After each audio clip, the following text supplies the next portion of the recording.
Alléluia. Bienvenue à tous. Amen. Ce soir encore, c'est un bonheur, c'est un privilège pour nous de nous réunir, nous le peuple de Dieu, pour entendre l'Évangile, pour pouvoir louer notre Seigneur, notre Sauveur, pour pouvoir l'adorer, pour pouvoir venir à ses pieds, briser notre cœur devant celui qui nous a sauvés. Il nous a accordé un grand, un merveilleux salut. Alléluia. Merci Amen. Jésus. Merci, Merci Seigneur. Jésus. Merci Jésus. Ce soir, je veux tout simplement vous lire un petit verset dans Ésaïe 41, au verset 10, que tout le monde connaît bien sûr. Et lorsque dans ma vie, il y a un début d'incendie, je reviens toujours vers ce verset. Et ça me rafraîchit. Donc, je veux tout simplement vous le lire ce soir. Il y a plein de promesses là-dedans et je veux m'attacher à ces promesses. Alors, Ésaïe 41, verset 10, « Ne crains rien, car je suis avec toi. Ne promène pas des regards inquiets, car je suis ton Dieu. Je te fortifie, je viens à ton secours, je te soutiens de ma droite triomphante. » À chaque fois que je passe par un moment difficile, comme je vous ai dit, lorsqu'il y a le feu dans la maison ou dans ma vie, je reviens vers ce verset et ça me fait tellement de bien. Il y a tellement de promesses là-dedans. Et si Dieu me dit qu'il va prendre soin de moi, il n'est pas homme pour mentir, il va prendre soin de moi. S'il me dit qu'il me fortifie, il va me fortifier. Alléluia. C'est un Dieu puissant, c'est un Dieu merveilleux, frères et sœurs, que nous servons. Je ne sais quoi dire encore, mais quand je lis ce verset, quand je porte ce verset dans mon cœur, je dis, Seigneur, tu es grand, tu es merveilleux. Tu m'as dit que tu prendras soin de moi, tu vas prendre soin de moi. Dans ces temps ténébreux, difficiles, où il n'y a rien de cher, rien de bon, nos regards sont fixés sur ce Seigneur merveilleux que nous servons, que nous connaissons et avec qui nous avons fait une alliance. Alléluia, frères et sœurs. Allons disposer nos cœurs, allons nous lever, allons le louer, allons l'adorer et allons nous attendre à lui parce que sûrement, il a quelque chose pour chacun d'entre nous. Ce soir encore, il veut visiter nos cœurs, il veut parler à nos cœurs. Et sûrement, il y aura quelque chose pour nous renouveler, pour nous affermir. Alléluia. Inclinons nos cœurs un moment. Seigneur, notre Dieu, notre Père, c'est une joie, un bonheur de pouvoir nous approcher de toi encore ce soir, de venir à tes pieds, d'incliner nos cœurs devant ta majesté, de venir adorer ta divinité et nous soumettre entièrement à ton évangile, à ta divinité. Seigneur, merci pour ces moments que tu nous donnes. Merci de ce que tu nous as permis encore ce soir d'être présents, Seigneur, au milieu de ton peuple, pour pouvoir te louer, pour pouvoir t'adorer, pour pouvoir magnifier ton saint nom. Ô Jésus, tu es ce Seigneur merveilleux que nous connaissons. Tu es ce Sauveur merveilleux que nous connaissons. Et tu as donné ta vie à la croix pour que nous ayons la vie et que nous l'ayons en abondance. Aussi ce soir, Seigneur, que te dire d'autre que merci. Merci pour ton salut. Merci pour ces moments que tu nous donnes. Nous voulons ouvrir nos cœurs. Nous voulons disposer nos cœurs pour recevoir ce que tu as pour nous. Et tu veux encore ce soir déverser toute l'abondance de ta grâce dans nos vies. Et nous voulons te dire merci, Seigneur. À toi toute la gloire. Nous t'aimons, Jésus. Amen. As-tu cette nouvelle que le Sauveur est venu? Il a donné sa vie, il est vivant dans nos cœurs. As-tu cette nouvelle que nous sommes vraiment libres par le Fils de Dieu, son amour pour nous? Nous avons la vie éternelle. Alléluia, Christ est vivant. Alléluia. Sur le trône, alléluia, il reviendra très bientôt, il est le roi des rois, mais il vit dans nos cœurs. As-tu cette nouvelle que toute liberté, les parvis de notre Dieu. As-tu cette nouvelle que nous sommes pardonnés? Il est mort pour nous, réjouissons-nous. Sur la croix, il nous a sauvés.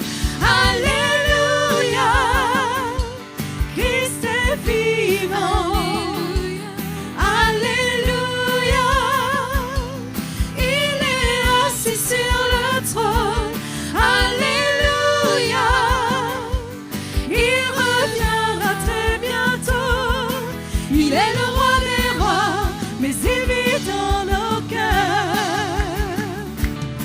As-tu cette nouvelle que le Sauveur est venu, qu'il a donné sa vie, il est vivant dans nos cœurs? As-tu cette nouvelle que nous sommes vraiment libres par le Fils de Dieu, son amour pour nous? Nous avons la vie éternelle. Alléluia, Christ est vivant. Alléluia, il est assis sur le trône. Alléluia, il reviendra très bientôt. Il est le roi des rois, mais il vit dans nos cœurs. As-tu cette nouvelle que nous pouvons pénétrer en toute liberté, les parvis de notre Dieu? As-tu cette nouvelle que nous sommes pardonnés? Il est mort pour nous, réjouissons-nous. Sur la croix, il nous a sauvés. Alléluia, Christ est vivant. Christ est vivant. Alléluia, il est assis sur le trône. Alléluia, il reviendra très bientôt. Il est le roi des rois, mais il vit dans nos cœurs. Alléluia, Alléluia, Christ est vivant. Alléluia, il est assis sur le trône. Alléluia, il reviendra très bientôt. Il est le roi des rois, mais il vit dans nos cœurs.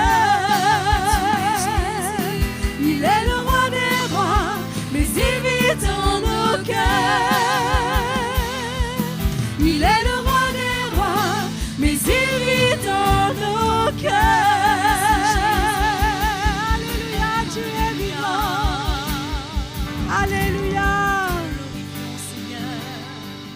le Seigneur est bon. Et son amour durera toujours, sa fidélité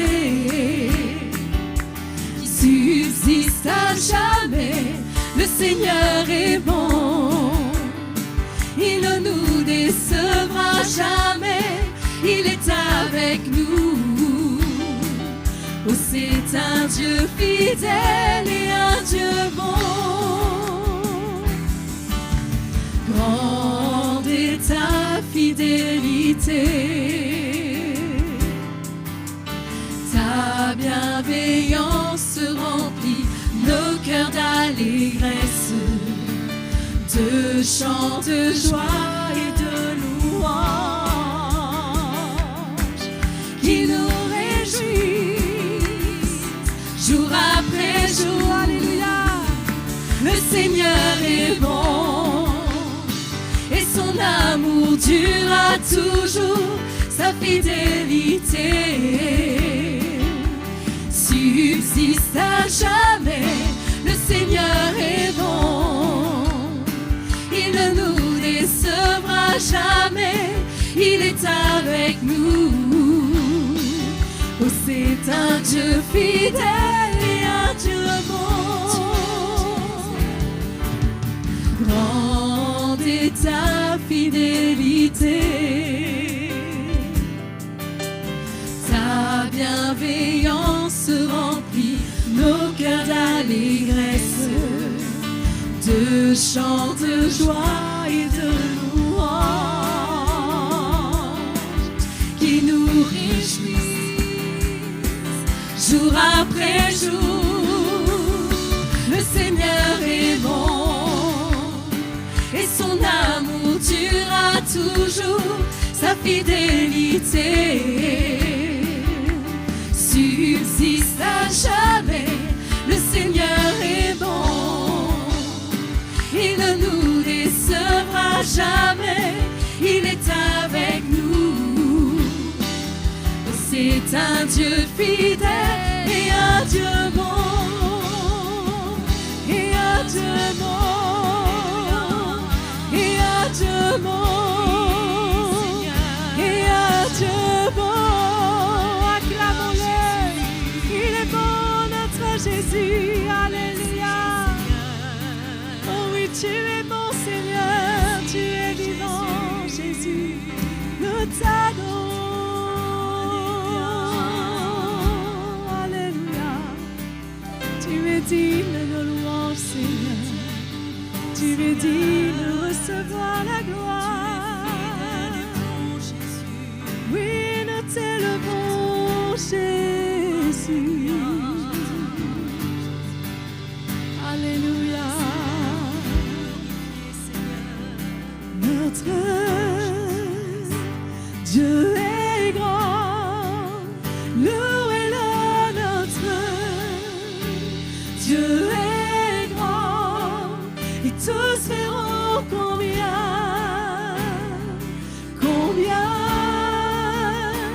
Dieu est grand. Chantons-le, notre Dieu est grand,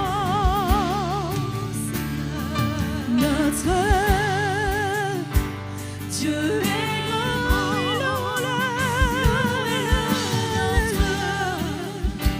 Dieu est grand, et tous verront combien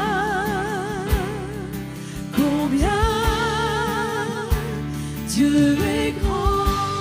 Chantons ta splendeur, la splendeur du grand roi, revêtu de sa gloire, réjouit toute la terre, réjouit toute la terre, enveloppé de lumière,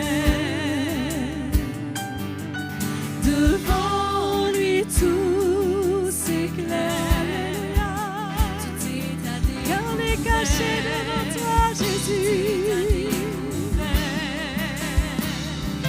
Notre Dieu est grand, oui, louez-le, notre Dieu est grand, et tous verront combien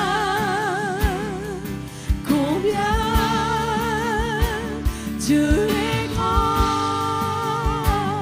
Alléluia, alléluia.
Dieu est grand, louez-le notre. Dieu est grand, et tous verront combien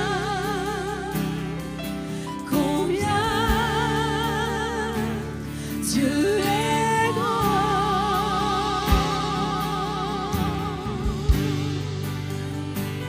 Et tu es grand, Jésus. Tu es merveilleux, Seigneur. Tu es glorieux, Jésus. Nous t'adorons, tu es le roi des rois, le Seigneur des seigneurs. Oui, c'est toi, Jésus. C'est toi que nous louons, Jésus.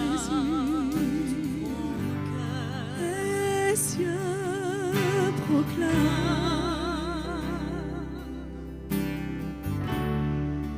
la gloire du ressuscité. Rien n'est égal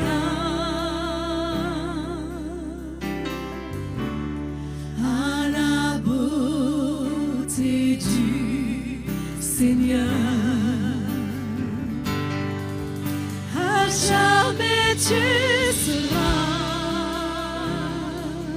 oui Seigneur, l'agneau sur le trône. Je fléchis les genoux pour t'adorer, toi seul. Je veux chanter, je veux chanter, oui ta gloire, la gloire du ressuscité. L'agneau immolé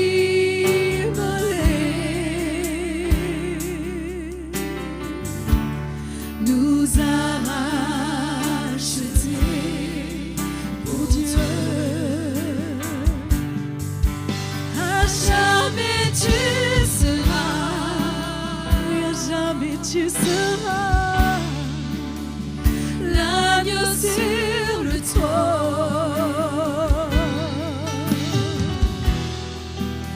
Je fléchis les genoux pour t'adorer, toi seul. Oui, je veux chanter ton nom. Je veux chanter la gloire du ressuscité. L'agneau immolé, tu nous as rachetés, Jésus, nous a rachetés pour Dieu. À jamais tu seras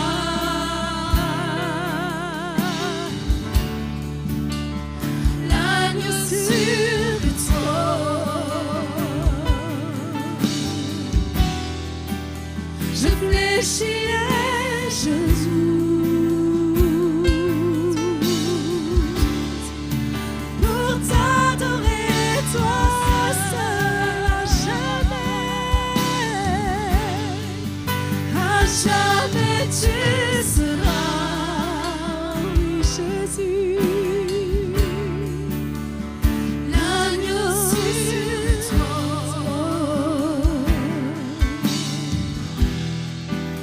Je fléchis les genoux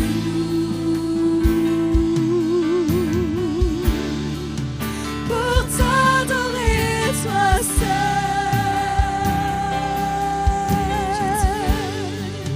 Pour t'adorer, toi seul. Pour t'adorer, toi seul.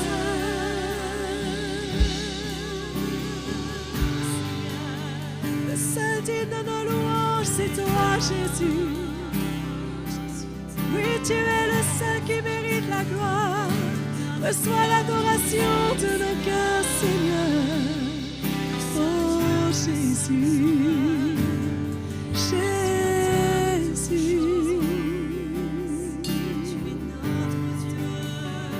Tu mérites la gloire.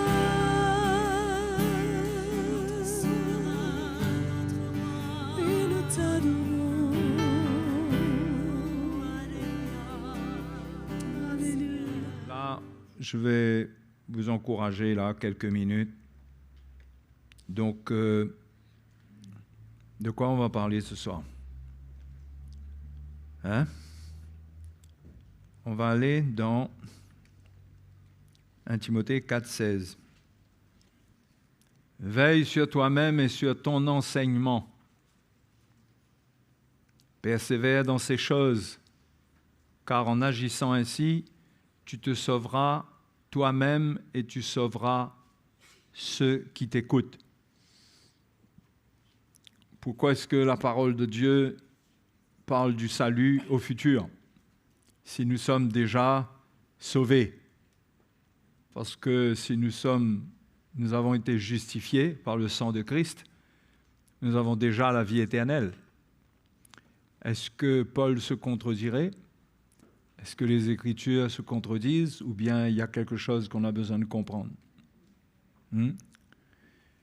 Je crois que l'œuvre de la croix de Jésus,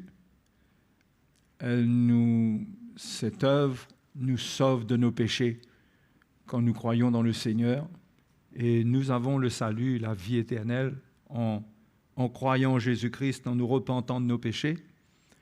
Le sang de Christ nous lave de nos péchés et nous sommes sauvés. C'est un fait indéniable. Nous naissons de nouveau. D'accord? On dirait que vous attendez plein d'explications de ma part, là. Hein? Mais pourtant, Paul dit, en agissant ainsi, tu te sauveras toi-même.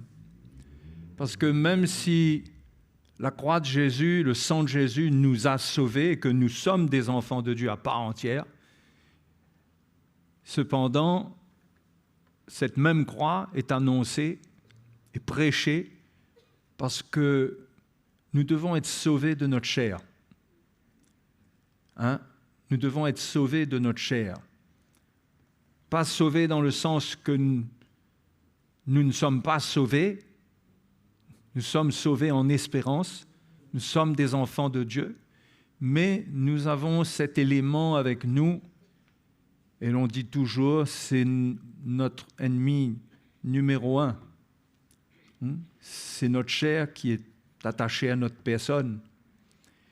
Et nous avons besoin tous les jours d'être vigilants pour faire attention à ce que cette chair nous récupère pour le monde, détruise notre foi et nous amène loin de Dieu.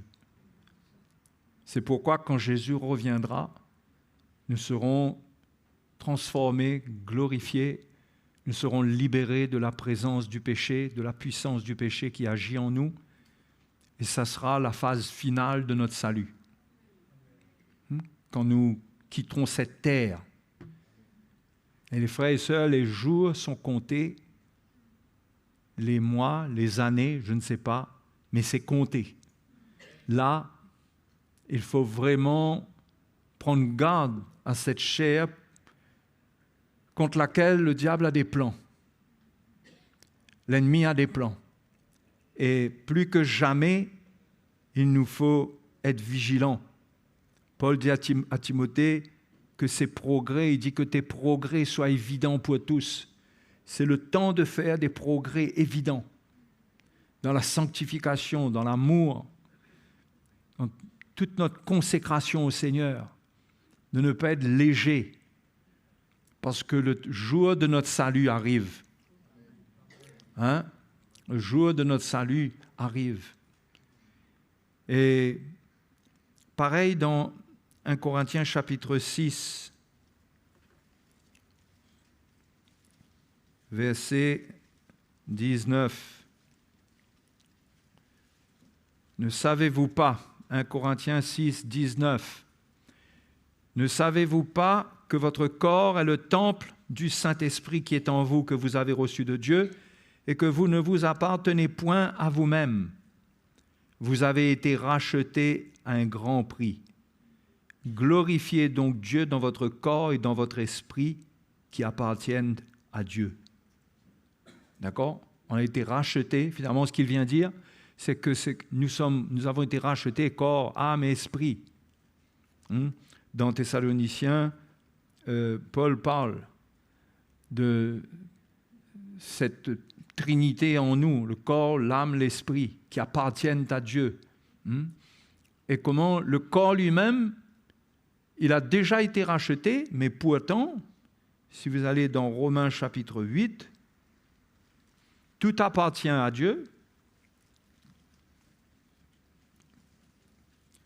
Romains 8, 23.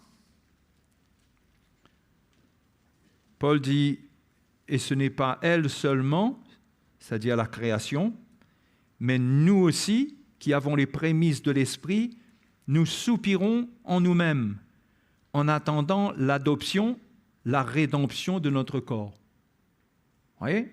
C'est pareil. Nous avons été rachetés, corps, âme et esprit. Tout appartient au Seigneur. Mais pourtant, Paul parle d'une rédemption qui vient. Il dit, car c'est en espérance que nous sommes sauvés. C'est-à-dire que ce salut-là sera complété, deviendra définitif lorsque nous recevrons la rédemption de notre corps, lorsque nous l'expérimenterons par la glorification à l'image du corps de Jésus. D'accord? Donc, nous sommes sauvés, nous avons la vie éternelle, mais nous serons sauvés. Quand nous sommes sauvés de nos péchés. Nos péchés sont pardonnés. Nous avons changé de nature, nous sommes des enfants de Dieu. En nous, dans notre cœur, nous sommes nés de nouveau. Mais notre corps, en nous, nous transportons encore la nature de la chair. Et c'est elle le problème. OK? C'est elle le problème. Donc, qu'est-ce qui traite ce problème-là? Eh bien, c'est la croix de Jésus, la révélation de la croix. Si on n'a pas de lumière de la croix, on ne verra pas la frontière qui existe entre le monde et l'Église. On va faire beaucoup de compromissions, on va tomber d'accord avec beaucoup de choses et on va se retrouver à se balader dans des domaines qui sont dangereux, où l'ennemi cherche qui dévorer. Et si je peux vous donner une image ce soir, c'est que cette nature charnelle-là, elle est comme cette chair, elle est comme une frontière. Parce que nous vivons dans la chair, nous sommes dans le monde. Et la chair est comme la frontière qui existe entre nous et le monde. Mais à la croix, Jésus a fermé cette frontière-là. D'accord? Quand Jésus est mort, il a fermé la frontière pour qu'il n'y ait plus de trafic entre le monde et nous, pour que rien ne passe plus. Et c'est à nous d'être vigilants parce que la frontière est fermée, mais elle est encore présente. Si on regarde, si on parle d'une vraie frontière, elle peut être fermée, mais elle existe. OK? Mais elle a été fermée par le Seigneur. Là, il n'y a plus de police de l'immigration, il n'y a plus rien. C'est fermé. On ne traverse plus. Et le chrétien doit faire valoir cela. La fermeture de cette frontière entre lui et le monde, entre l'Église et le monde, entre le royaume de Dieu et le royaume de Satan. Paul dit que nous avons été transportés, transférés dans le royaume de son Fils bien-aimé. Nous sommes passés des ténèbres à la lumière. Et ce n'est pas pour continuer à ouvrir des portes entre les deux, mais maintenant nous sommes des enfants de lumière. Et Jésus dit même dans Jean 17, on va lire cela, Jean 17, verset 9. Jésus dit, il prie, il dit, c'est pour eux que je prie. Je ne prie pas pour le monde, mais pour ceux que tu m'as donnés parce qu'ils sont à toi. et tout ce qui est à moi est à toi, et ce qui est à toi est à moi, et je suis glorifié en eux. Je ne suis plus dans le monde, et ils sont dans le monde, et je vais à toi. D'accord? Là, il dit ça. Plus devant, verset 14, il dit, je leur ai donné ta parole, et le monde les a haïs parce qu'ils ne sont plus du monde. Quelle différence entre les deux? Ils sont dans le monde, mais ils ne sont plus du monde. La différence, elle n'est pas géographique, physique, elle est spirituelle. Comme Jésus n'est pas du monde, nous aussi, on n'est pas du monde. La nouvelle naissance qu'on a reçue, la vie nouvelle qu'on a reçue, ce n'est pas le monde qui nous a donné ça. Nous n'avons rien à voir avec le monde concernant les choses spirituelles, concernant la nouvelle vie que nous avons. Nous l'avons reçu du Seigneur. Et comme lui, il n'est pas du monde, nous aussi. C'est le roi du royaume dans lequel nous sommes. Nous aussi, nous ne sommes pas du monde. Nous sommes dans le monde, mais nous ne sommes pas du monde. Et encore une fois, le point de contact entre le monde et nous, c'est notre nature charnelle, c'est la chair. C'est la chair. Et Paul valide cela, enfin valide, c'est déjà validé, il confirme cela dans Colossiens chapitre 2, au verset 20. Parce qu'on doit se regarder comme on est dans l'esprit. On doit se regarder comme Dieu nous considère et défendre les valeurs que Dieu nous montre par sa parole et nous tenir dans une position claire, très claire. Colossiens 2, 20. Si vous êtes morts avec Christ aux principes élémentaires du monde, pourquoi, comme si vous viviez dans le monde, vous impose-t-on ces préceptes? Qu'est-ce que Paul insinue là? Quand il dit « comme si vous viviez dans le monde », il insinue qu'on ne vit pas finalement dans le monde. On est dans le monde, mais notre vie n'est pas dans le monde, n'est pas du monde. Donc, il dit aux Colossiens qu'on n'a pas besoin qu'on nous impose des principes, des lois, des préceptes qui concernaient la vie des Juifs qui, eux, vivaient sur la terre. Les préceptes qui leur ont été donnés, c'était parce qu'ils établissaient le royaume d'Israël. Ils avaient toutes sortes de lois et de principes. Il y avait une manière de les diriger parce qu'ils n'avaient pas reçu l'Esprit, parce qu'ils n'avaient pas été transférés dans le royaume de Dieu. Eh bien, Dieu avait une manière de s'occuper d'eux, de les conduire. Il leur a donné des lois parce qu'ils étaient vraiment dans le monde. C'était le peuple de Dieu, mais ils étaient vraiment dans le monde. Vous voyez? Et comme on est maintenant des chrétiens, on n'est plus dans le monde. Bien sûr, Jésus a dit qu'ils restent dans le monde, c'est-à-dire géographiquement, ils sont dans le monde. Mais spirituellement, on n'est plus dans le monde, on n'est plus du monde. Et quand Jésus est mort, encore une fois, il a fermé les frontières. La frontière entre le monde et nous, c'est notre chair. Il l'a crucifié. Et c'est cette crucifixion, c'est cette mort à nous-mêmes que nous devons expérimenter, que nous devons accepter. Nous devons nous identifier à la mort de Christ pour expérimenter la fermeture de cette frontière. Nous devons défendre cette frontière comme un pays qui est menacé, d'invasion, qui est menacé de trafic. Eh bien, dans l'esprit, on doit nous aussi défendre nos positions. On doit être des défenseurs des valeurs du royaume dans lequel nous sommes. Et être vigilants et ne pas laisser des trafics se faire entre le monde et nous. Paul dit dans Galates chapitre 6,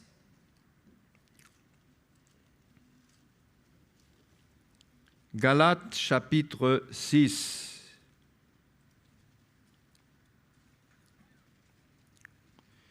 parce que les Galates, ils avaient ouvert une petite frontière, un petit passage par la circoncision. Et Paul leur montre le danger, verset 12. « Tous ceux qui veulent se rendre agréables selon la chair vous contraignent à vous faire circoncire, uniquement afin de n'être pas persécutés pour la croix de Christ. Car les circoncis eux-mêmes n'observent point la loi, mais ils veulent que vous soyez circoncis pour se glorifier dans votre chair. » Finalement, ils veulent vous faire circoncire pour trouver un passage dans votre vie.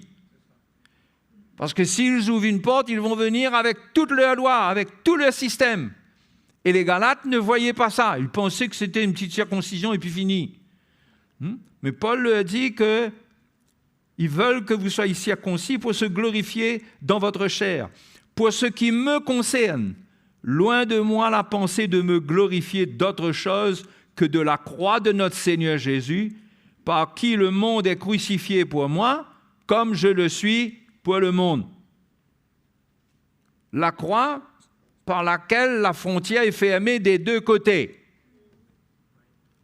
Vous savez, quand il y a une frontière, il y a le côté du pays d'à côté et il y a notre côté. La croix est venue fermer les deux côtés. Et Paul lui dit que pour lui, il ne veut pas se glorifier d'autre chose que de cette croix par qui le monde est crucifié. Donc c'est par la croix. Si on comprend la puissance de la croix et comment nous identifier à elle, nous allons vivre une protection par rapport au monde. Il n'y aura pas de transfert des choses du monde. Les Galates avaient ouvert une petite porte par la circoncision. Les Corinthiens, Paul a dû intervenir pour leur parler parce qu'ils avaient ouvert une porte vers le monde, vers la philosophie. Regardez ce que Paul dit aux Corinthiens. On lit sans cesse ce soir.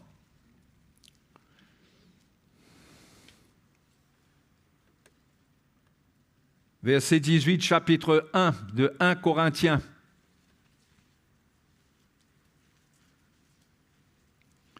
Car la prédication de la croix est une folie pour ceux qui périssent.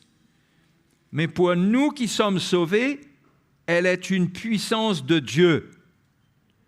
La croix, c'est la puissance de Dieu. Quand on s'identifie à elle, en prenant notre croix d'ailleurs, mais quand on s'identifie à cette croix, à la croix de Christ, elle est une puissance. C'est par elle que la séparation est venue, que nous sommes sauvés, que le diable maintenant ne peut plus faire ce qu'il veut avec nous. Nous sommes séparés des ténèbres. Sinon, vous croyez que vous auriez pu venir librement comme ça à l'église? Le Seigneur nous garde, le Seigneur nous préserve. Et il y a quelques épreuves parfois, mais le Seigneur nous préserve. Nous lui appartenons à lui. Mais la croix doit continuer à être prêchée parce qu'elle est une puissance pour nous qui sommes sauvés, une puissance de Dieu. On pourrait même dire, d'après le grec, pour nous qui sommes en train d'être sauvés. C'est ce que le grec veut dire dans la grammaire. Le temps ne parle pas de quelque chose qui est déjà accompli, mais de quelque chose qui est en train de se faire. La croix, quand elle est prêchée, elle nous communique la foi et nous donne la grâce de souffrir avec Christ pour résister au diable, pour nous tenir à la frontière et empêcher toutes sortes de trafics. Et c'est ça les tentations. Une des tentations, c'est d'ouvrir la porte à des doctrines qui viennent du monde. On ferait un passage. Les frères et les sœurs, il est temps de fermer cette frontière. Il faut fermer. Il faut fermer la frontière des relations qui ne sont pas pures. Mais Paul dit, en ce qui concerne notre relation avec même les impudiques de ce monde, on ne peut pas se retirer du monde. Mais dans l'esprit, nous sommes séparés. Nous savons comment vivre pour plaire à Dieu. Et nous devons tenir ferme. Et la Bible dit, résistez au diable et il fuira loin de vous. Parce qu'il y aura des tentations qui vont venir. Parce qu'il va s'inviter dans notre vie. Il va vous proposer un petit trafic. la nuit, un petit rendez-vous pour faire passer un colis. Hein? Et si vous ne comprenez pas comment vous défendre, vous ne comprenez pas que Jésus a déjà fermé ça et qu'il faut respecter cela, que ceux qui se tiennent à ces frontières sont de faux policiers, sont de faux serviteurs, ceux qui font valoir des choses qui viennent du monde, sont ceux qui cherchent un bénéfice dans le royaume de Dieu, qui trafiquent. Et nous devons être avertis par la lumière de l'Évangile, comment résister, ne pas accepter d'ouvrir une porte, nous protéger. Et dans ces derniers temps, ça frappe de partout, à toutes les portes qui sont fermées, ça vient frapper pour nous demander d'ouvrir. Et si nous sommes naïfs, nous allons ouvrir, nous allons discuter, nous allons tomber dans le piège de Ève, nous allons être séduits. Nous devons prendre garde à nous-mêmes dans ces derniers temps. Et si nous ne comprenons pas cela, et que nous trouvons cela trop radical, nous n'avons pas compris l'Évangile encore, nous n'avons pas compris le sérieux de notre salut. Et nous n'avons pas compris comment nous avons besoin d'être sauvés. Vous avez compris? Nous sommes sauvés. Nous avons la vie éternelle. Aujourd'hui, quelqu'un décède, il est chrétien, il va avec le Seigneur, il n'y a pas de problème. Mais il faut faire attention qu'on ouvre un passage dans la frontière où finalement on se laisse attirer et nous-mêmes, on retourne dans le monde et nous-mêmes, on va s'installer dans le monde. On change de pays. J'espère que nos frères et sœurs qui nous écoutent en ligne, ça vous apporte un petit peu de lumière. On donne des images pour bien expliquer les choses de l'esprit. On se protège. L'Église doit se protéger. C'est pourquoi on doit être vigilant, non seulement comme Paul dit pour lui-même, à Timothée, pour lui, Timothée, mais en agissant comme ça, il se sauvera et il sauvera les autres. Il y a une vigilance par rapport aux autres. Il y a un amour pour parler dans la vérité, pour protéger, pour dire non, pour dire c'est pas bon, c'est pas comme ça, tu joues avec le feu. Il doit y avoir une vigilance. Ce genre d'esprit de chrétienté qui est tellement, dans lequel il y a tellement d'amour qu'on accepte tout. On ne voit pas le danger. Non, Dieu veut que nos yeux soient ouverts dans ces derniers temps, les frères et sœurs. Il veut ouvrir nos yeux. Et sa parole est là pour nous éclairer, pour nous montrer les dangers qui existent. En trafiquant secrètement entre le monde et nous, en étant dans des choses qui créent un passage dans notre vie. C'est le temps de fermer toutes les portes et de se consacrer au Seigneur et d'attendre des cieux Jésus qui vient.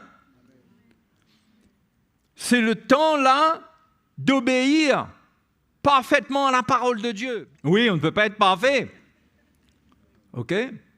Mais notre obéissance, elle doit être entière. Notre cœur doit être entier. On doit vivre dans un esprit d'obéissance, de soumission, pas de remise en question. On remet en question. Mais qui on est pour remettre en question et remettre en question quoi? Il y a des chrétiens qui ils n'ont pas l'onction pour comprendre la profondeur de certaines choses et ils remettent en question. Ça, c'est quelque part, on se demande si la frontière n'est pas ouverte. Parce que ça, les débats philosophiques, ça vient du monde, ça. Le chrétien, lui, ne conteste pas. Bien sûr, s'il a affaire à l'erreur, il est dans un mouvement dans lequel il y a de l'hérésie, il faut qu'il fuit. Ce n'est pas le royaume de Dieu. Mais si la vérité lui est annoncée, il préserve cette vérité. Et il travaille à se préserver les uns les autres. Il est dans la communion fraternelle, pas pour former un club où on est content de passer des moments ensemble, pas seulement ça, mais on aide, on soutient, on est sensible, on écoute. Et on contribue à fermer toutes les frontières pour être sanctifié. Parce que la sanctification, ça commence comme ça, c'est la séparation. Si vous voulez avoir une idée claire de la frontière là dont je vous parle, c'est d'aller dans 2 Corinthiens, chapitre 6. Vous allez voir qu'il y a une frontière claire. Claire. Et si on applique cela, si on pratique cela, les frères et les sœurs, on sera préservés. Si on joue avec le feu, on risque d'être brûlé. Si on ouvre la porte au diable, on peut être séduit. Et personne n'est assez fort. Personne n'est fort pour dire qu'il se gardera, même si lui, il a des exceptions. Non. Personne n'est invincible. Il faut se garder selon l'enseignement du Seigneur, sa parole. Quand on pratique sa parole nous permet de nous préserver de tout ce qui existe dans le monde et ferme les portes. 2 Corinthiens 6, 14. Ne vous mettez pas avec les infidèles sous un joug étranger. Ne créez pas une frontière ouverte avec eux. Quel rapport y a-t-il entre la justice et l'iniquité? Le chrétien représente la justice. Le monde représente l'iniquité. Ou qu'y a-t-il de commun entre la lumière et les ténèbres? C'est soit un, soit l'autre. Si on éteint la lumière, il fait noir. Si on allume la lumière,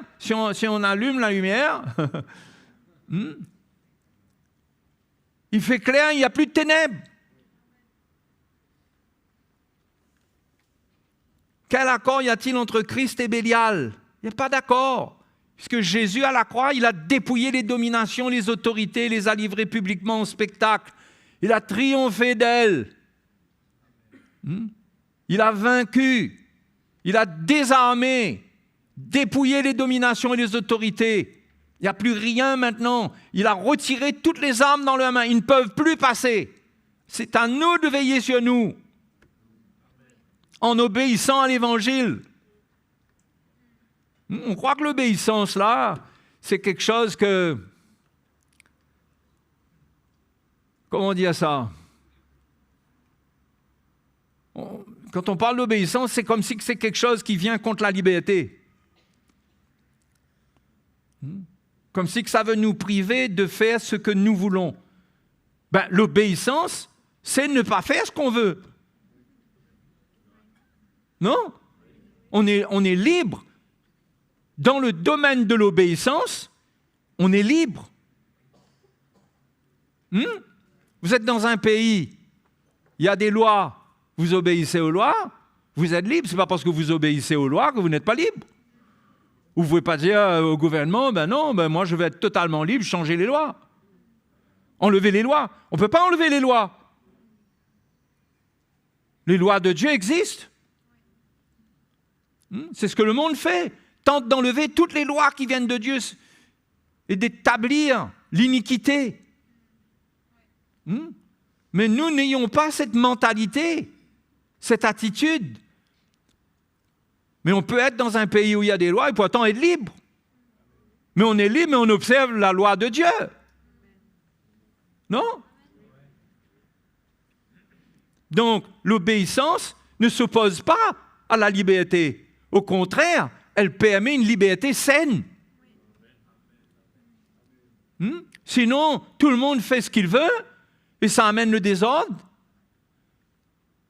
Tout le monde trafique, vend ce qu'il veut, achète ce qu'il veut. Il n'y a pas de limite. On fait passer des choses mauvaises. On se contamine. Non. Dans le royaume de Dieu, il y a la loi de Dieu, la loi de la liberté. Et il y a une obéissance à l'Évangile pour que notre liberté, elle reste saine. Elle ne soit pas dangereuse pour les autres, ni pour nous-mêmes. Donc, il faut réformer cette manière de voir la liberté. Quelle part a le fidèle avec l'infidèle? Là encore, il y a une frontière entre celui qui connaît Dieu et celui qui ne connaît pas Dieu. Non? Il y a une frontière. On est né de nouveau, on ressent qu'on n'appartient pas à leur style de vie. On n'a pas les paroles qu'ils ont dans leur bouche. On porte en nous les sentiments de Christ, sa sainteté, la crainte de Dieu. Le monde n'a pas ça. Parce que le monde, on n'a pas de part avec eux. On ne va pas apprendre d'eux. Ça ne veut pas dire qu'on n'apprendra pas du tout les choses naturelles du monde. Mais concernant les choses spirituelles qui doivent changer notre vie, sur lesquelles, à partir desquelles nous devons vivre, on n'a pas de part avec l'infidèle. On est des fidèles du Seigneur. Quel rapport y a-t-il entre le temple de Dieu et les idoles? L'idolâtrie peut facilement pénétrer dans l'Église si on ne comprend pas la frontière. Facilement, les choses du monde deviennent addictives. On ne peut plus s'en passer. Ça devient des idoles. Et le Seigneur a un grand travail à faire dans notre vie, dans la vie de beaucoup, dans notre vie à tous, mais dans la vie de beaucoup, qui, sans le réaliser, transportent des idoles dans leur vie. Ils n'arrivent plus à se détacher de certaines choses qui ont pris leur cœur, leurs habitudes, qui dominent sur eux. Mais le Seigneur nous montre la frontière. Il dit, quand nous sommes le temple du Dieu vivant, comme Dieu l'a dit, j'habiterai, je marcherai au milieu d'eux, et je serai leur Dieu, et ils seront mon peuple. C'est pourquoi sortez du milieu d'eux et séparez-vous, dit le Seigneur. Ne touchez pas à ce qui est impur, et je vous accueillerai. Je serai pour vous un père, et vous serez pour moi des fils et des filles, dit le Seigneur Tout-Puissant. Est-ce qu'il n'est pas déjà notre Père? Nous ne sommes pas ses fils et ses filles. Mais là, il dit, je vous accueillerai. Il parle d'une expérience avec lui. Ce n'est pas parce qu'on est des enfants de Dieu qu'on touche à ce qui est impur et que cela n'a pas d'effet sur notre communion avec le Seigneur. L'amour du monde a un effet sur nous. Ça nous dérobe l'amour du Père dans notre cœur. Dieu résiste aux orgueilleux. Lorsque l'orgueil de la vie nous prend, la vie de ce monde, Dieu résiste aux orgueilleux. Ça nous parle à nous, ça. Mais comment nous séparer, faire respecter les frontières entre nous, le bien, et eux, le mal, entre nous, la justice, et eux, l'iniquité, nous, la lumière, et eux, les ténèbres. Ça préserve notre communion avec le Seigneur. Je serai pour vous un père, vous serez pour moi des fils et des filles. Ça vient montrer une certaine qualité de vie. Lorsqu'on fait respecter notre royaume, on vit dans un royaume, dans le royaume de Dieu, même si on est dans le monde. On n'est pas du monde, on transporte en nous la vie qui est vécue dans le royaume, qui est la vie du royaume.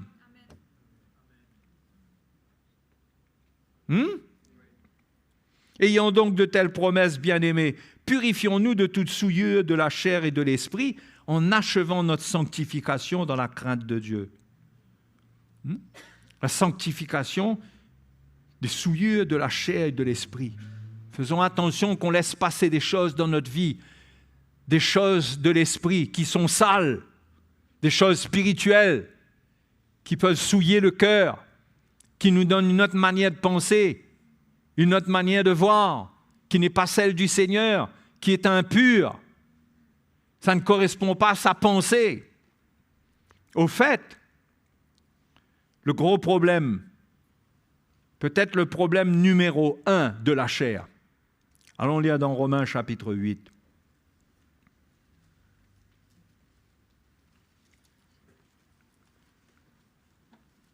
Romains chapitre 8, verset 5. Ceux, en effet, qui vivent selon la chair, s'affectionnent aux choses de la chair, tandis que ceux qui vivent selon l'esprit s'affectionnent aux choses de l'esprit. Et l'affection de la chair, c'est la mort, tandis que l'affection de l'esprit, c'est la vie et la paix. Est-ce que ça ne vaut pas le coup de tracer bien cette frontière et de fermer les portes? D'arrêter le mélange pour expérimenter la vie et la paix? Mais Paul dit que l'affection de la chair, c'est la mort. Le mot affection, ça parle de la pensée de la chair. Le gros problème de la chair, c'est sa pensée. C'est la pensée. C'est là le grand terrain de bataille. C'est là où le chrétien doit abdiquer. Il doit renoncer à ses pensées charnelles.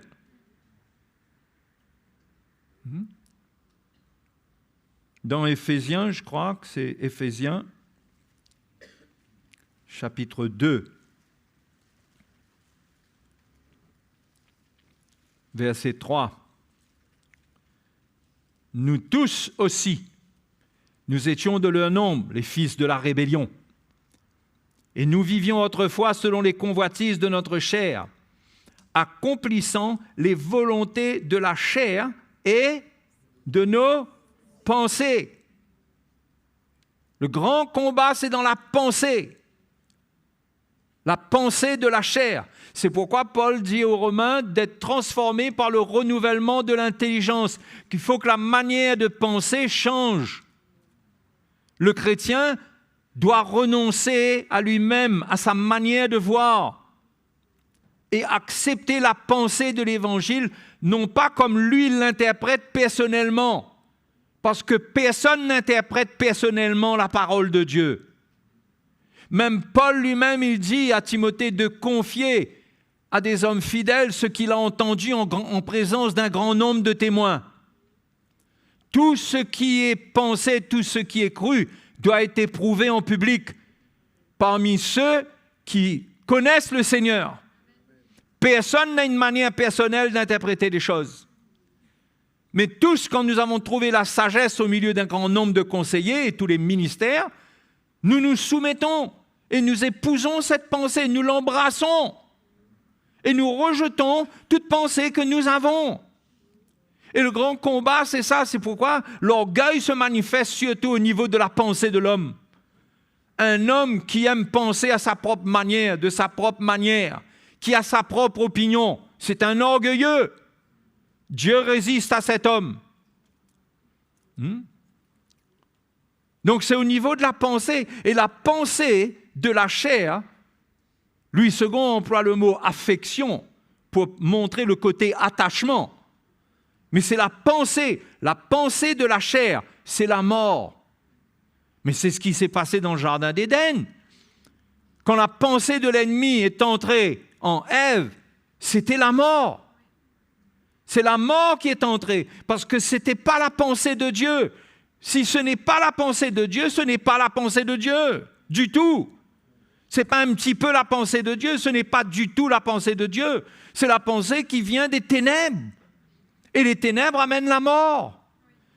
Et quand un chrétien reste avec sa pensée, il demeure charnel, non pas par ses appétits à table, ou ses appétits et ses plaisirs du monde seulement, mais sa chair commence à construire une forteresse dans ses pensées, dans son intelligence. C'est là où il a besoin d'être vaincu en premier. Et tout le reste suivra. Il acceptera l'enseignement du Seigneur à tous les niveaux. C'est pourquoi Jésus a dit, pharisiens hypocrites, il dit, nettoyez la coupe premièrement, nettoyez de l'intérieur et tout deviendra propre. Il dit, vous faites briller ce qui est sur l'extérieur, mais l'intérieur reste sale. Quand on nettoie l'intérieur, on nettoie la pensée.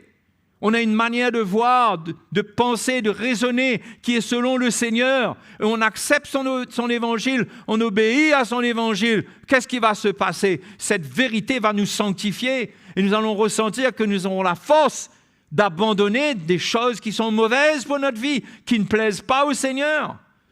Et c'est là que nous serons sanctifiés. Mais celui qui garde sa pensée, lorsque le Seigneur lui parle, il continue à penser même de la même manière même. Mais quelle sanctification il aura? Quelle sanctification? Il va être esclave de son caractère, esclave de ses manières, de ses habitudes. Et il sera toujours en lutte, non seulement avec lui-même, mais avec son prochain. On entendra toujours qu'il est en guerre quelque part. Parce que dans sa pensée, il n'a pas la pensée de Christ. Comprenez?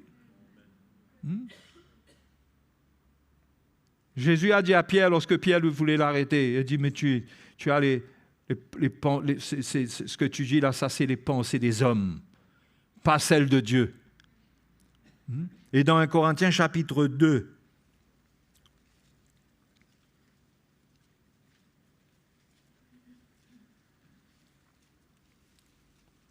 verset 14, « Mais l'homme naturel n'accepte pas les choses de l'Esprit de Dieu, car elles sont une folie pour lui, et il ne peut les connaître, parce que c'est spirituellement qu'on en juge. L'homme spirituel, au contraire, juge de tout, et il n'est lui-même jugé par personne. Car qui a connu la pensée du Seigneur pour l'instruire? Or, nous avons la pensée de Christ. » Hein? Nous avons la pensée de Christ. Paul disait cela de lui et de tous ceux qu'il avait formés, qui avaient reçu l'Évangile par lui. Il dit, nous avons la pensée de Christ.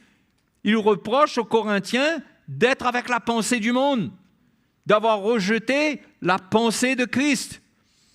Et il les rappelle pour qu'ils reviennent à la pensée de Christ, qu'ils retournent dans une communion avec eux. Tout le grand combat se passe au niveau de la pensée. Là-dedans, ça peut aller vite, ça peut travailler à l'envers. Ça peut nous mentir, il peut y avoir des mensonges. On a une manière même concernant nos rapports avec les gens. Nous pouvons nous tromper les concernant. Nous avons toutes sortes de choses dans notre tête qui circulent, des mensonges, des soupçons, des mauvais soupçons. Comment le Seigneur veut nous donner une saine intelligence. Il veut nous donner une pensée en communion avec sa parole. C'est pourquoi la parole de Dieu est très, très, très importante. Afin de vivre ce renouvellement. Ce renouvellement à l'intérieur. Et avec cette pensée, nous allons commencer à résister à l'ennemi et à ne pas accepter des trafics. Mais si dans la pensée même nous acceptons, l'homme est tel que sa pensée est. L'homme est tel que sont les pensées de son âme. C'est ce qui est écrit dans le proverbe, je crois qu'il dit ça. L'homme est tel que sont les pensées de son âme. Ce que tu crois, ce que tu penses, c'est ce que tu vas vivre, c'est ce que tu vas défendre. Il faut que l'Évangile triomphe de nous dans nos pensées. 2 Corinthiens chapitre 10, verset 3. « Si nous marchons dans la chair, nous ne combattons pas selon la chair. Car les armes avec lesquelles nous combattons ne sont pas charnelles, mais elles sont puissantes par la vertu de Dieu pour renverser les forteresses. Nous renversons les raisonnements. » Ça se passe dans la tête tout ça. Et toute hauteur qui s'élève contre la connaissance de Dieu, et nous amenons toute pensée captive à l'obéissance de Christ. Toute pensée doit être emmenée captive à l'obéissance de Christ. Toutes les pensées doivent devenir prisonnières de la pensée de Christ. Tu es prêt à perdre ta vie? C'est ça, perdre sa vie. C'est perdre mes opinions. C'est de se dire, mais je croyais que c'était comme ça, mais c'est pas comme ça alors. J'accepte la pensée de Christ. Et ça amène la repentance, ça amène des changements d'attitude, ça amène une autre vie.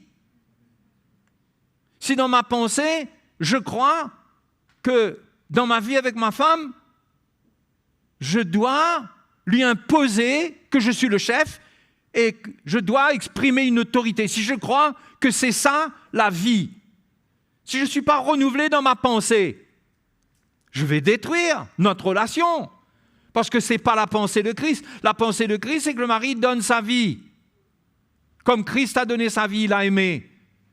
Si j'accepte la vérité qui est en Christ, je m'humilie. Quand j'échoue, je me repens. Mais je ne vais pas continuer à faire valoir un légalisme, une dureté, en croyant que ça, c'est la pensée de Dieu, c'est biblique ça. Mais où est le cœur du Seigneur dedans? Parce que dans la pensée de Christ, il y a son cœur. Il n'y a pas qu'une manière de faire les choses. Il y a le cœur qu'il a. Si je ne suis pas renouvelé entièrement, je suis prisonnier de raisonnements, de forteresses qui sont là et je suis captif J'arrive pas à recevoir la parole de Dieu. Je nourris des soupçons. Je nourris beaucoup de mauvaises choses. Mais Paul dit, nous renversons les raisonnements et toute hauteur qui s'élève contre la connaissance de Dieu. Dans Jacques chapitre 1, on passe en revue des versets que tout le monde connaît bien.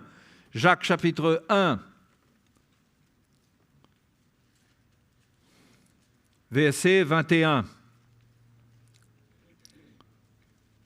Encore là, une parole qui paraît paradoxale. Regardez ce que ça dit.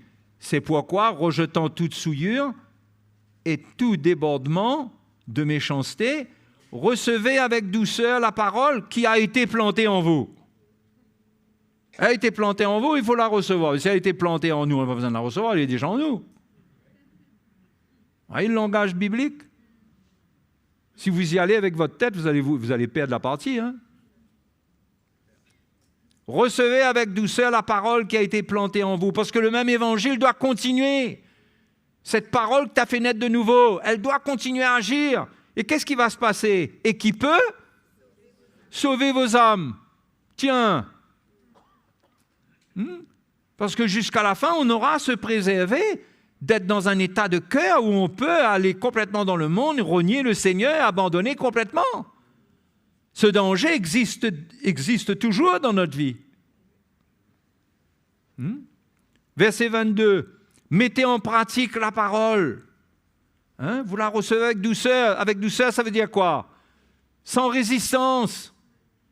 Vous accueillez cela de tout votre cœur. En disant, oui Seigneur, merci. Merci Seigneur, tu m'éclaires. C'est vrai ce que tu dis. J'accepte ta parole. Elle peut venir sous n'importe quelle forme, la réprimande. D'une manière peut-être un peu sévère. Mais on s'humilie, oui Seigneur.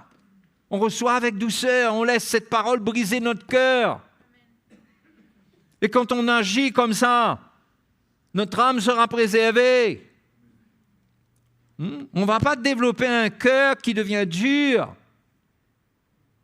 qui peut mal finir. L'affection de la chair, c'est la mort. Mettez en pratique la parole et ne vous bornez pas à l'écouter en vous trompant vous-même par de faux raisonnements, c'est-à-dire en vous séduisant vous-même par de faux raisonnements. Vous voyez la pensée? Notre pensée peut nous séduire. On peut croire de la mauvaise manière. Mais Jacques dit, mettez en pratique la parole. Parce que si quelqu'un écoute la parole, ne la met pas en pratique, il est semblable à un homme qui regarde dans un miroir son visage naturel et qui, après s'être regardé, s'en va et oublie aussitôt comment il était. Mais celui qui aura plongé les regards dans la loi parfaite, la loi de la liberté, et qui aura persévéré, n'étant pas un auditeur oublieux, mais se mettant à l'œuvre, celui-là sera heureux dans toute son activité.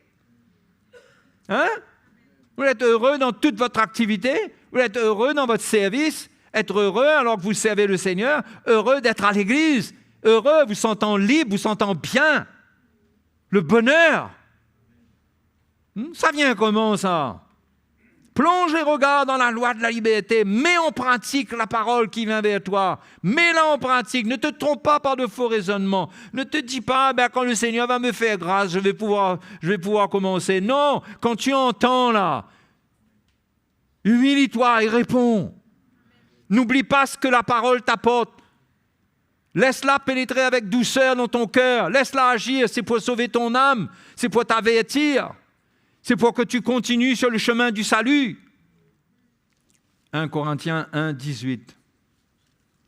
Car la prédication de la croix est une folie pour ceux qui périssent, mais pour nous qui sommes sauvés, elle est une puissance de Dieu.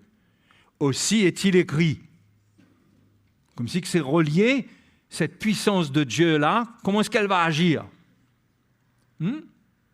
Aussi est-il écrit, je détruirai la sagesse des sages, et je rendrai nulle l'intelligence des intelligents. La prédication de la croix est une puissance pour détruire la sagesse des sages. Tout ce qui est encore humain, charnel en nous, Il nous faut la prédication de la croix comme un message puissant de la part de Dieu pour renverser les raisonnements, pour détruire la sagesse qui existe dans la pensée. Hein? Je rendrai nulle l'intelligence des intelligents. On a une manière de penser, on croit qu'on est dans une logique. On croit que c'est bon ce qu'on pense, mais si ce n'est pas la pensée de Christ, si c'est la pensée du monde, même si ça paraît sage, même si ça paraît OK, c'est pas bon. Il faut la pensée du Seigneur. Et elle est transmise par la prédication de la croix. La prédication de la croix vient comme un marteau. Elle tape sur les raisonnements. Elle tape sur les forteresses. Elle doit venir frapper notre cœur. Hein? Elle doit nous sauver de notre sagesse charnelle. Notre sagesse qui fait qu'on n'est pas engagé. On est très modéré. On est très prudent. On fait attention. Faire attention à quoi? Il faut obéir au Seigneur, mon frère. Hein? On fait attention à quoi? On va doucement. Où c'est écrit dans la Bible, il faut aller doucement. C'est des faux raisonnements, ça. La parole de Dieu nous dit de racheter le temps, d'être zélé. Hein? Pour la repentance, que le soleil ne se couche pas sur ta colère. On va attendre quelque temps. Non! C'est maintenant. L'Épître aux Hébreux, aujourd'hui même, si vous entendez sa voix, non Dieu si ce n'est pas vos cœurs, aujourd'hui même. Où c'est ça? C'est la sagesse humaine, c'est la sagesse charnelle qui amène le chrétien à prendre son temps et à rester en arrière, à devenir lourd. Et au final, à développer la même désobéissance que le peuple d'Israël. Et finir à être rattrapé par les raisonnements. Non! Tout ça, c'est charnel, ça doit être détruit, c'est la sagesse des sages. C'est l'intelligence des intelligents qui croient comprendre des choses. Mais non, les frères et sœurs.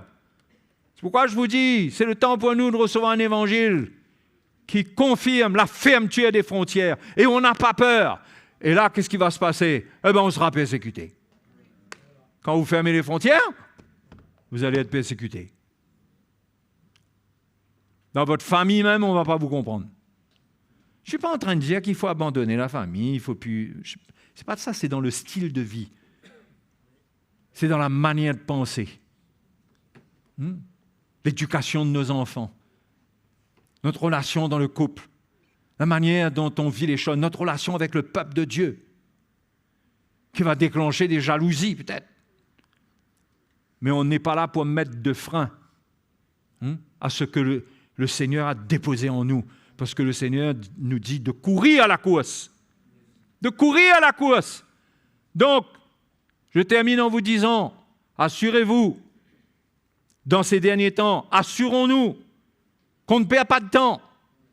On ne perd pas de temps avec les choses inutiles. On ne perd pas de temps avec les choses du monde. On ne perd pas de temps dans des relations inutiles. On ne laisse pas l'ennemi manger notre temps.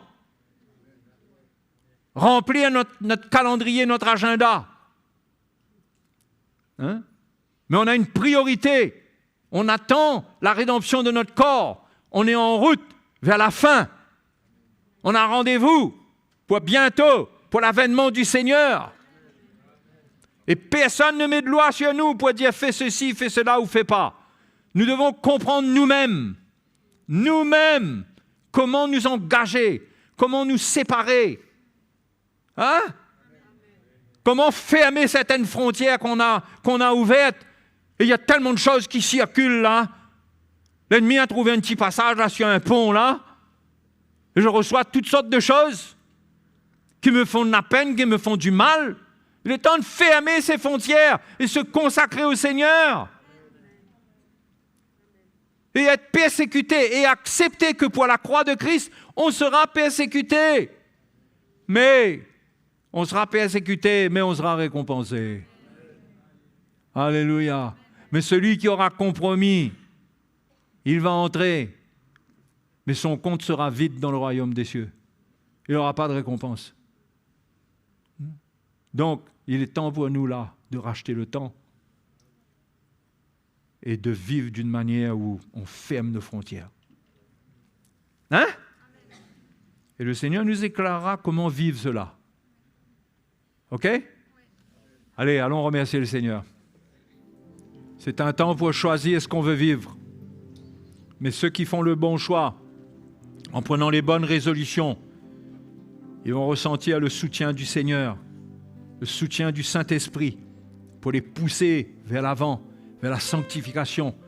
Et ils vont expérimenter une paix et une joie parce que l'affection de l'Esprit, c'est la vie et la paix. C'est la vie et la paix. Hein, c'est pourquoi on dit toujours, tu peux prier autant que tu veux, jeûner autant que tu veux. Mais si tu es dominé par la chair dans tes pensées, tu n'acceptes pas ce que le message de la croix amène. Si tu évites la confrontation, tu gardes une nature charnelle et tu veux prier, te consacrer au Seigneur, mais quand tu vas finir ton jeûne, tu vas retourner à ta manière de penser. Tu vas vivre la vie à l'envers. C'est pourquoi le fondement doit être posé. Paul a ramené les Corinthiens vers le fondement. Jésus-Christ crucifié. Amen. Alléluia. Seigneur, merci, nous te remercions de tout notre cœur. Merci, Seigneur, de déposer dans nos cœurs des paroles saines, des paroles vivantes pour nous sanctifier. Tu nous appelles à déployer notre zèle, à nous consacrer à toi, à vivre pour toi. Seigneur, tu en es digne, nos vies t'appartiennent, tu nous as rachetés. Et nous te remercions, car tu es fidèle, tu nous parles, tu nous reprends, tu agis en nous. Conduis-nous, Seigneur. Conduis ton peuple. Enlève les raisonnements, les faux raisonnements. Déracine toutes ces choses qui existent, toutes ces forteresses qui ont été forgées dans la pensée des chrétiens. Seigneur, rends les chrétiens libres. Rends les chrétiens libres de toute manière de penser qui est étrangère à ton cœur, à tes sentiments. Et entraîne-nous dans une communion avec toi, avec ta parole, pour nous enrichir de ta connaissance, afin de vivre selon toi. Ce soir, nous te remercions pour ta fidélité, pour ta bonté. Merci Seigneur, tu es bon. Sois béni. Sois béni. Oh Seigneur, que ta grâce se multiplie dans la vie des frères et des sœurs, dans la vie de tous ceux qui ont le désir de te servir, qui ont une attente dans leur cœur à la fin des temps, l'attente de ton retour. Seigneur, sanctifie-nous, purifie-nous, mets en nous cette vie, augmente en nous cette vie, anime-nous de ton esprit, rends-nous capables de nous séparer des choses impures du monde. Nous voulons être accueillis comme des fils et des filles dans ta maison. Nous voulons vivre cette relation avec toi comme notre Père. Oui, Seigneur, mets un zèle dans le cœur de tes enfants pour se détacher des choses impures du monde et se consacrer entièrement à toi. Seigneur, je veux te remercier. Ta parole est vivante.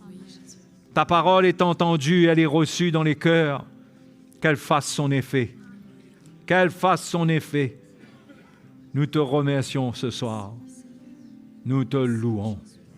Alléluia. Allons glorifier le Seigneur et l'adorer ce soir.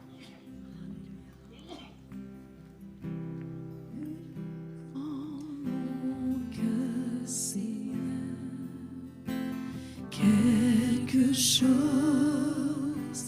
de nouveau, mais dans mon cœur, Seigneur, un feu nouveau, mais dans mon cœur, Seigneur, quelque chose de nouveau, mais dans mon cœur, Seigneur, un feu nouveau.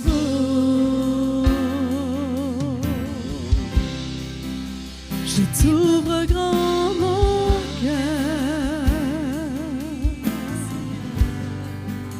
je ne veux rien cacher. c'est dans ma volonté.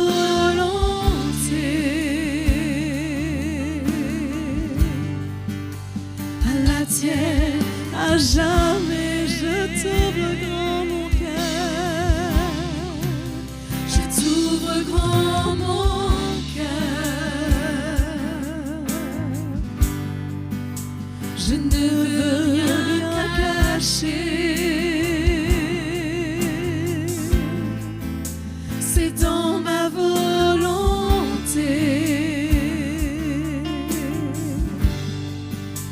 À la tienne, à jamais, mais dans mon cœur, mais dans mon cœur, Seigneur, quelque chose de nouveau, mais dans mon cœur, Seigneur, un feu nouveau.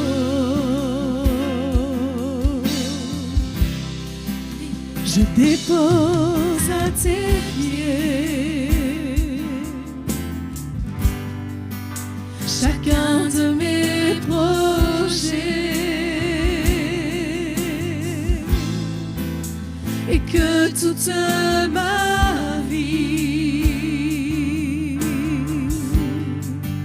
soit soumise à l'esprit. Je t'ouvre grand mon cœur, je t'ouvre grand mon cœur.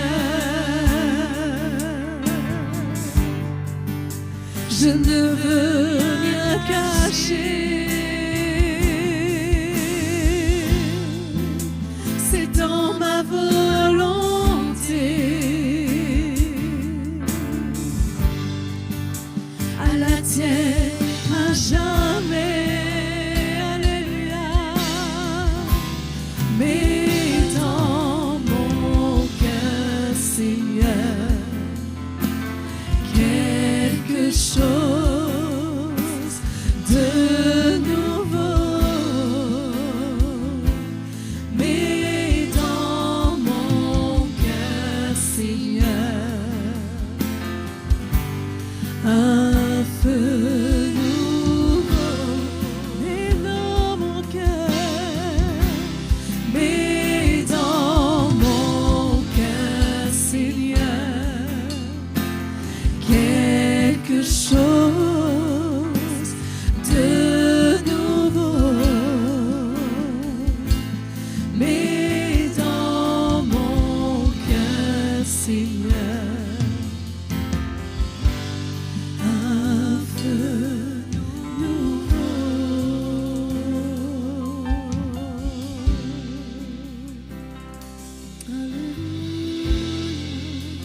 Alléluia, merci Jésus.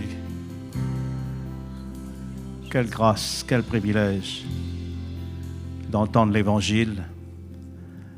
Allons garder vraiment précieusement l'Évangile, lequel que nous recevons chaque jour. C'est tellement important, nous ne savons pas demain de quoi elle est faite. Elle peut sauver nos âmes comme la Bible dit. Amen. Si elle dit qu'elle peut sauver nos âmes, et si on ne le met pas en pratique, mais on peut perdre aussi du temps et notre vie. Alors il faut racheter le temps vraiment, comme le chrétien nous dit. Gardons précieusement le dépôt de l'Évangile. Moi, je vois cela comme quelque chose de vraiment de précieux aujourd'hui, que le Seigneur il nous rappelle, il vient solidifier, il ramène encore une couche, il vient nous encourager. Ben, frères et sœurs, soyez encouragés ce soir. Amen. Et si vous êtes là, vous avez besoin de nous, n'hésitez pas de prendre contact avec nous. Nous sommes là à votre disposition. Nous sommes là pour vous servir. Nous sommes des serviteurs de la part du Seigneur. Nous ne connaissons pas tout, mais on fera tout notre possible pour vous soutenir, vous aider, vous écouter et prier avec vous. Si vous avez besoin de nous à la fin ou dans les jours qui suivent, n'hésitez pas, nous sommes là. Amen. Et bien sur ça, très bonne soirée à vous, que le Seigneur vous bénisse. Nous étions vraiment contents et ravis de retrouver notre frère et notre sœur de retour. Et Brigitte aussi était avec eux.